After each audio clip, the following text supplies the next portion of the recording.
Mummies and daddies, welcome back to Pradipti Blogs. And as I said you that I have promised to make continuously blogs for you guys and give updates on the pregnancy week. So this is my target and I am trying my best to shoot continuously and just try to share with you guys. So I hope कि आपने मेरे जो 5th, 6th, 7th and 8th week का update already देख लिया होगा. And today is going to be pregnancy week 9 update. So heading towards it, I got a bit confused, so just I checked. It's okay, yaar. I am new on YouTube and I get a bit conscious also. Like I keep on focusing on the camera. I don't see here and there. थोड़ी थोड़ी चीज़ें तो होती रहती है. So I have come with a new blog today and going to share all the organic things with you guys. I hope you keep on correlating it with your pregnancy journey too. So weak 9 जो होता है यहाँ से थोड़ी सी और ज़्यादा चीज़ें change होना स्टार्ट हो जाती हैं अपने बॉडी में, बेबी के स्ट्रक्चर में and overall I can tell you. तो लास्ट ब्लॉग में जैसे मैंने बोला था आपको कि आपके डॉक्टर आपको सोनोग्राफी और ब्लड टेस्ट करने के लिए बोलेंगे. तो ब्लड टेस्ट जो होता है, ओवरऑल ब्लड टेस्ट जो 8-10 टेस्ट होती है वो आपकी अब तक हो चुकी होंगी. अगर वो नहीं हुई थी लास्ट वीक में तो आपकी इस वीक में होगी, बिकॉज आपका हो सकता है कि रूटीन चेकअप हो और आपका सोनोग्राफी भी हो और ब्लड टेस्ट भी हो जाए. So need not worry, week 8 and week 9 के बीच में आप ये दोनों चीज़ें कंप्लीट कर सकते हो. उसके बाद I can tell you that breast जो होते हैं ये थोड़ा फुल सा फील होना स्टार्ट हो जाता है, थोड़े हैवी से लगने लग जाते हैं. तो इसके कारण आपको थोड़ी सी डिस्कम्फर्ट हो सकता है. And the tummy area is also थोड़ा सा बल्कि होना स्टार्ट हो जाता है, फूलना स्टार्ट हो जाता है. नॉट दैट मच बट होना स्टार्ट हो जाता है क्योंकि बेबी की साइज़ भी थोड़ी थोड़ी ग्रो होना स्टार्ट हो जाती है. सो बेसिकली जैसे लास्ट वीक 8 में ही मैंने आपके साथ शेयर किया था कि बेबी का जो मूवमेंट होता है ये अंदर के अंदर फील हो, मतलब घूमना स्टार्ट हो जाता है. जो एमनियोटिक फ्लूइड होता है उसमें आपको बिल्कुल भी फील नहीं होगा कि बेबी इज़ मूविंग. बहुत से मॉमीज पूछते हैं कि मैम हमको तो अभी भी फील नहीं हो रहा है, आप तो बोलते हो कि बेबी की साइज़ बड़ी हो गई, बट ये अभी आपको फील बिल्कुल भी नहीं होगा. बेबी इतना सा है, प्लम के साइज़ का, फिग के साइज़ का. तो that is very very very small. So ये चीज़. एंड अब जैसे आपका बॉडी स्ट्रक्चर भी चेंज हो रहा है, जैसे सोरनेस इन ब्रेस्ट है, आपका टमी एरिया बढ़ने लग गया है, तो इसके चक्कर में क्या होगा, आपको स्लीप डिस्कम्फर्ट होना स्टार्ट हो जाता है. तो ये स्लीप डिस्कम्फर्ट के कारण आपको रात में नींद नहीं आएगी. तो we keep on going for frequent urination. ये चीज़ आपकी अभी भी चालू रहेगी. तो वीक 9 में भी ये चीज़ें सिमिलर होती हैं, थोड़ा सा फ्रीक्वेंसी और बढ़ जाता है. किसी के इसमें डिफरेंट भी हो सकता है, because every pregnancy journey can not be same. जैसे बोला जाता है every baby can not be same, वैसे ही every pregnancy journey can not be same. तो कुछ दिक्कतें जो किसी की होती है 3rd मंथ तक ख़त्म हो जाती है और किसी की रहती है कि पूरे pregnancy that goes on. So this is it. And for sleeping thing I have already shared with you guys जो long pillow आता है, Amazon पे भी आता है. तो that sleeping pillow is the rescue, trust me guys. ये मैं प्रमोशन नहीं कर रही हूँ, ना मेरा ये स्पॉन्सर्ड वीडियो है. जो लॉन्ग पिलो आता है आप देख पाओगे, प्रेगनेंसी पिलो, लॉन्ग पिलो डालना. जो कर्व वाला है वो मैं रेकमेंड नहीं करूँगी बिकॉज मैंने वो यूज़ नहीं किया है.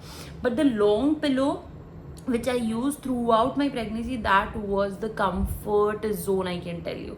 इतना अच्छे से बॉडी उसमें फिट हो जाता है और बढ़िया मैं पैर डाल के मस्त उस पर सोती थी, because that is the most important thing for a sound sleep. अगर आपकी रात में नींद नहीं होती है तो आपका पूरा दूसरा दिन खराब जाता है. तो इसलिए I use to have a good sleep, try करती थी मैं गुड स्लीप के लिए, because I was working woman that time. और अब तो मैं वर्किंग वुमन नहीं हूँ, I am totally diverted towards Divita now. But तब मैं काम करती थी तो उसके कारण मैं अपनी नींद के ऊपर अच्छा फोकस करती थी.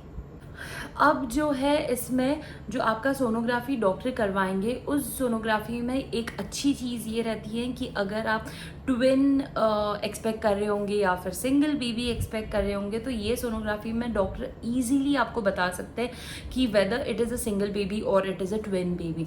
बहुत से लोग जिनको कंसीव होने में दिक्कत हो जाती है, वो लोग ट्रीटमेंट के थ्रू कंसीव करने की कोशिश करते हैं एंड उनको चांसेस होते हैं कि वो ट्विन कंसीव करे। हो सकता है कि नेचुरल कंसीवर्स को भी कंसीव हो सकता है, but I am just telling कि वो लोगों के लिए ये सोनोग्राफी में पता चलना बहुत आसान हो जाता है कि that whether it is a single baby और अ ट्विन बेबी। और बेबी की जो साइज़ होती है, ऑर्गन्स होते हैं, मसल्स होते हैं, ये थोड़ा ज़्यादा फास्ट डेवलप करना स्टार्ट हो जाता है बिकॉज इट इज़ वीक 9। तो इसमें थोड़ा सा बेबी का साइज़ थोड़ा सा और बड़ा हो जाता है and the growth speed you can say थोड़ी बढ़ जाती है। And next I can say जो फूड के लाइक्स एंड डिसलाइक्स हैं वो कंटिन्यू वैसे ही रहेंगे बिकॉज आपको नौशिया, वॉमिटिंग सिम्टम्स वो ही रहेंगे। थोड़ा सा डिजीनेस रहता है, नींद आती है बहुत ज़्यादा। I can tell you in the morning I use to get up by 8-8:30। उसके बाद दूध चाय लेने के बाद, नाश्ता करने के बाद again I use to be very dizzy and I use to, मैं सो जाती थी बैठे बैठे 10-11 बजे। पता नहीं कैसे नींद आती थी, हो सकता है रात में अच्छी नींद नहीं होती थी, but I use to sleep. तो बहुत ज़्यादा नींद आती थी, हो सकता है दवाइयों के चक्कर में, बट दवाइयाँ that was like folic acid and iron and etcetera. तो ये चीज़। और जो सप्लीमेंट्स होते हैं, I will tell you, extra से सप्लीमेंट्स बिल्कुल भी मत लेना, विदाउट प्रिस्क्राइब बिल्कुल भी सप्लीमेंट्स मत लेना। द मिनक्का एंड बादाम एंड गुड़ पानी, ये 3 का कॉम्बिनेशन आप थ्रू आउट प्रेगनेंसी रखोगे, you will go hands on, trust me. Last तक मेरा haemoglobin was so well maintained because मैंने गुड़ पानी, मिनक्का और बादाम, ये तीनों चीज़ें मैंने छोड़ी नहीं। And last when I completed my 2.5 month, उसके बाद मैंने वॉलनट्स खाना भी स्टार्ट कर दिया था बिकॉज बेबी के ब्रेन डेवलपमेंट के लिए बहुत अच्छा रहता है वॉलनट्स। तो walnut plays a very important role. And coming back to the cravings आपकी ये वीक से थोड़ी ज़्यादा स्टार्ट हो जाती है। बट ऐसे बोला जाता है कि प्रेगनेंसी है, सब पूछते क्या खाने का मन हो रहा है, क्या खाने का मन हो रहा है, बट बहुत से प्रेगनेंसी में कुछ भी मन नहीं होता है खाने का। जैसे मेरे को 6-7 month तक कुछ भी खाने का मन नहीं होता, ऐसे पर्टिकुलर नहीं, रोज़ का जो खाना है वही मैं खा लेती थी ऐसे। बट 7th month से मेरे को मीठा खाना बहुत पसंद आने लग गया था। सो मीठा was my the most favourite thing, I can tell you. So that's it. And कुछ भी चीज़ लगे, जैसे कि ब्लीडिंग हो, वाइट डिस्चार्ज हो, कोई भी चीज़ लगे, just consult your gynaecologist. Keep a hands on, उनका व्हाट्सएप नंबर, उनका number, you can keep it hand on. तो आप उनको कभी भी मैसेज करके या कॉल करके आप बात कर सकते हो। Keep gynaecologist that friendly with you. My gynaecologist you won't trust कि मैं उनको रात में लिटरली 1-1 बजे भी मैसेज करती थी कि this is happening with me, what should I do. और that is the only thing which kept me motivated to start this blogging journey with you guys. इसलिए मैंने इंस्टाग्राम पे शेयर करना स्टार्ट किया कि क्या क्या डिफ़िकल्टीज आती है, क्या क्या करना चाहिए। And the last but not the least, you can include नारियल पानी also, that is coconut water, in your daily routine. आप कभी भी पी सकते हो पूरे दिन में, मॉर्निंग में पियो, आफ्टरनून में पियो, कभी भी, but that keeps a balance in the amniotic fluid. तो आपको वो भी कंसिडर करना बहुत ज़्यादा इंपॉर्टेंट है। So that's it for the week 9, I tell you.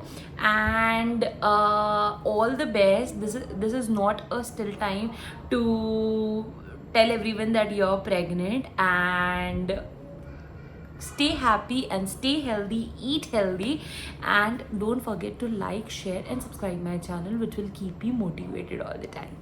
Bye.